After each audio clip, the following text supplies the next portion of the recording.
Siguiente caso. Y bueno, este es el segundo caso. Y bueno, los antecedentes que tenía, pues era una persona, ¿verdad? Con infecciones virales, en donde en aparato respiratorio y digestivo, que se repetían. O sea, seguramente pues eran nuevos virus o los mismos, pero con esto. Lógicamente problemas, ¿verdad?, de inmunidad, porque tenía alergia a diferentes alimentos.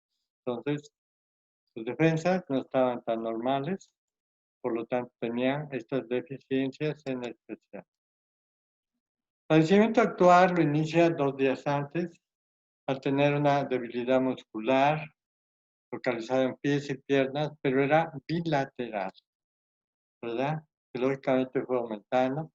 Y no había el dato clínico de un trauma. Junto con esta debilidad, pues había parestesias y distesis. En este caso, problemas, ¿verdad?, donde tenía que ver el dolor, ¿verdad? Molestias dolorosas. Lógicamente, pues tiene lo que se etiqueta, ¿verdad?, paraplegia. En este caso, una parálisis de las dos extremidades inferiores. Entonces, lógicamente debería afectar columna vertebral de preferencia, esa es la característica en especial. Los signos vitales, tenía taquicardia 110, este problema, ¿verdad?, localizado a estas áreas. El paciente estaba consciente, la tensión arterial 90-50, aparentemente poquito por debajo de lo normal, o no sabemos si esa era su presión normal, ¿verdad? Bien, le hacen estudios de laboratorio y entonces, por un estudio de electromiografía, le encuentran una lesión con problemas de desmineralización. Hacen una punción lumbar y encuentran proteínas que no deben de existir, por lo tanto había una proteínas positivas 3 cruces en líquido cefalorraquídeo y la biometría hemática era normal, 2 cifras eran normal. Clínicamente hacen el diagnóstico de una enfermedad de Guillain-Barré, que tiene esta causa, ¿verdad?, asociada con este problema. Entonces, aparentemente parece ser un cuadro que es frecuente, pero a veces pues no lo diagnostican por no pensar en él o no conocerlo. Y recordar que los músculos en general pues se van a contraer porque van a estar inervados, ¿verdad? Nervios que van a llegar ahí. Y el sistema motor, ¿verdad?, es el que lo va a encargar de estimularlos y que se contraigan. Requieren para su funcionamiento que haya cantidades normales de calcio y de potasio, porque si no los hay, tienen problemas de contracción. Que los nervios, ¿verdad?, estén continuos, ¿verdad?, de preferencia entre esa información. Entonces, por lo tanto, todos son elementos importantes. La vía motora, ¿verdad?, podemos checarla mediante los reflejos de los tendones. En este caso, rotuliano, golpeamos y deben contraer el músculo.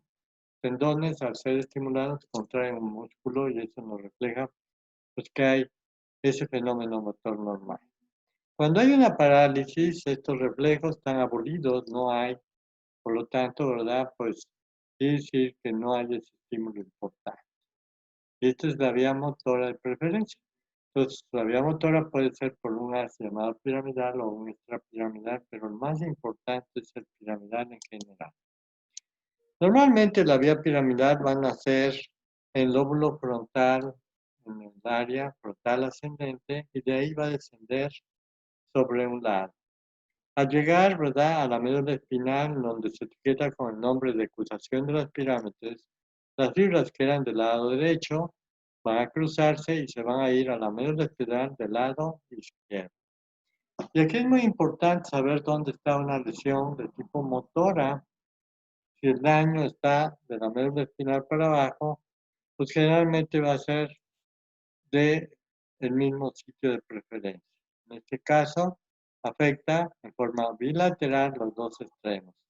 Entonces quiere decir que el daño motor que en este caso tenemos es de la médula espinal, ya que si fuera de la decruzación para arriba, el daño sería hemicuerpo, ¿verdad? En este caso tendríamos lo que se etiqueta con el nombre de hemiplejía, Si es una hemiplegia del lado izquierdo, quiere decir que el daño es del lado derecho en cualquiera de estas vías hasta llegar a la vía central de preferencia. Por lo tanto, esto es muy interesante, el cuadro clínico de la parálisis. Las parálisis etiquetadas con el nombre de paraplegias o cuadriplegias son exclusivas de la médula espinal y las parálisis que son hemiplegias o de medio cuerpo son del bulbo raquídeo hasta la corteza cerebral y por lo tanto tendríamos que investigar dónde está. Bueno, pues tenemos que estudiar un poco más de este síndrome. Lógicamente se llama así porque alguien lo descubrió y lo describió, ¿verdad? Entonces es un trastorno poco frecuente que tiene que ver el sistema inmunitario. Si usted ve en la historia clínica, había un problema inmunitario ahí. Y pues los síntomas son debilidad y hormigueo de extremidades. Esto es lo importante, ¿verdad? Y esto se debe ir propagando, ¿verdad? Hay casos, ¿verdad?, que empiezan con los pies, piernas, y después van subiendo a las extremidades superiores y después siguen subiendo hasta la muerte del paciente. Entonces va a haber casos muy agresivos donde los pacientes morirán por esto.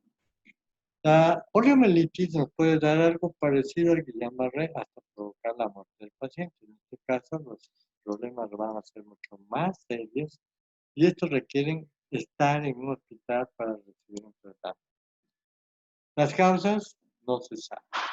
Generalmente pueden ser problemas infecciosos por virus, pues hay muchos virus asociados con ello, y bueno, ahí están asociados, y bueno, tienen que ver con estas cosas. Entonces empiezan con hormigueo, debilidad, comienzan pie y piernas, y después se van yendo hacia arriba, hacia el cuerpo, los brazos, y bueno, muchos de ellos van a tener problemas serios, ¿verdad?, que pueden provocar conflictos serios, sobre todo cuando llegan y afectan el diafragma, pues ahí se puede volver mortal. Entonces los síndromes, ¿verdad?, pueden incluir pues todo esto que dijimos, hormigueo, pinchazo en dedos, manos, debilidad de las piernas, hay una marcha inestable, no pueden caminar normalmente, dificultad en los movimientos oculares o faciales, y bueno, dolor, ¿verdad?, que puede estar en estos sitios junto con los calambres. Y bueno, hay una pérdida de la función de los esfínteres de la vejiga o del recto, provocando, ¿verdad?, pues incontinencia urinaria o rectal de preferencia.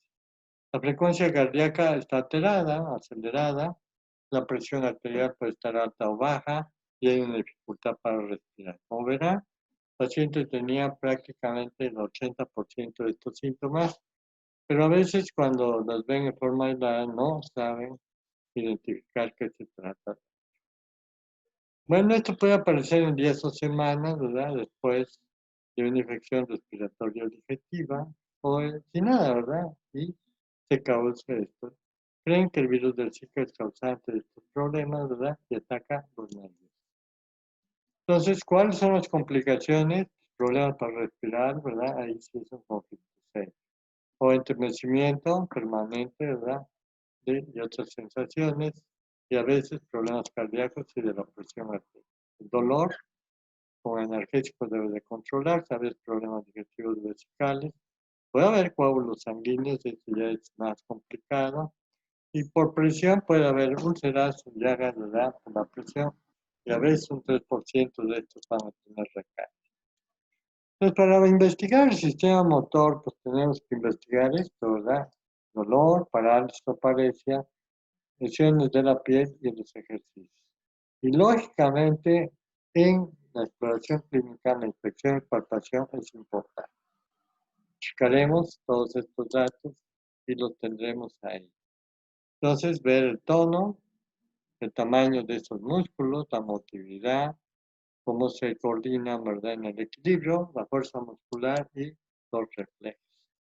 Entonces, esta tabla es muy interesante para saber si el daño es de la decusación hacia arriba, que llamaremos neurona superior, o si el daño está de la decusación hacia abajo, que llamamos neurona inferior. Vean la diferencia clínica que existe en 4 datos que tenemos que ver: el tono muscular, ¿verdad? Ustedes aprietan el músculo y cómo lo van a sentir. En este caso, muy blandito, ¿verdad?, cuando aprietan ese músculo, y en cambio, en el que tiene el otro va a estar duro, va a tener una hipertonía. El tamaño, ¿verdad? Pues hay una atrofia cuando esto ya ocurre después de 6 meses y en el otro no hay atrofia. Los reflejos tienen aumento del reflejo, una hiperreflexia. En cambio acá le dan, ¿verdad? El reflejo y lógicamente está ausente. Hay una reflexión. Y la movilidad, pues hay una parálisis de muchos músculos y acá solamente los músculos, en este caso de extremidades superiores, fueron los afectados. Por lo tanto, con esta tablita podemos saber exactamente dónde está y localizar el problema. Entonces, la neurona superior, de la decusación para arriba, ¿verdad? Hipertonía, hiperreflexia, de preferencia. Y en cambio, en la neurona de la médula espinal no inferior, hipotonía, hiporreflexia y ausencia, ¿verdad? De estas cosas. Muy bien, pues este es el segundo caso, ¿verdad? Un caso que va a ser frecuente, se van a topar con ello. Y bueno, requieren enviarlo a un neurólogo o neurocirujano para que le dé los tratamientos médicos adecuados. Médico general no puede controlar porque requiere algo más. Tendrá que ir a rehabilitación, tendrán que controlar, ¿verdad? Esa rehabilitación y es posible que se mejore. Por lo menos a mí me ha tocado ver como 20 casos en donde por lo menos 18 se han recuperado. Nunca va a ser al 100%, lo máximo un 90%, pero lógicamente estos se van a recuperar. Entonces, tendrán que ir al psicólogo porque hay un fondo, ¿verdad? Psicológico interesante en relación con ello para tratarse en forma más adecuada de su problema. Bien, pues con estos dos casos, ¿verdad? Estamos aplicando lo que habíamos dicho de la historia clínica, cómo todo es importante asociar para empezar a entender mucho mejor las enfermedades y asociadas con ellas. Próximo martes vamos a ver otros dos casos más y después vamos a continuar, ¿verdad? Con el curso para ver otros temas muy interesantes asociados con la atención médica. Si no tienen preguntas, pues eso es todo y nos veríamos el próximo martes. Muchas gracias, doctor. ¿Sí? Hasta luego. Gracias, que tenga buen día. Igualmente, Gracias. Muchas gracias. nada.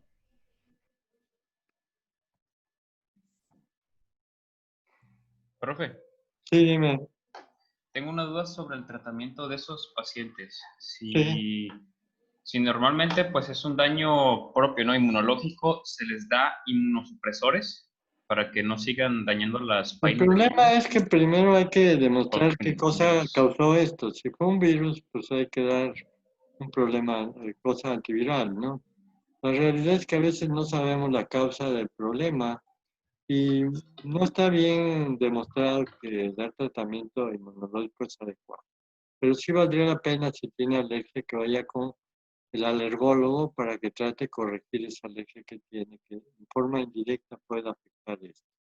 Entonces, pues no es muy recomendable dar tratamiento al problema inmunológico.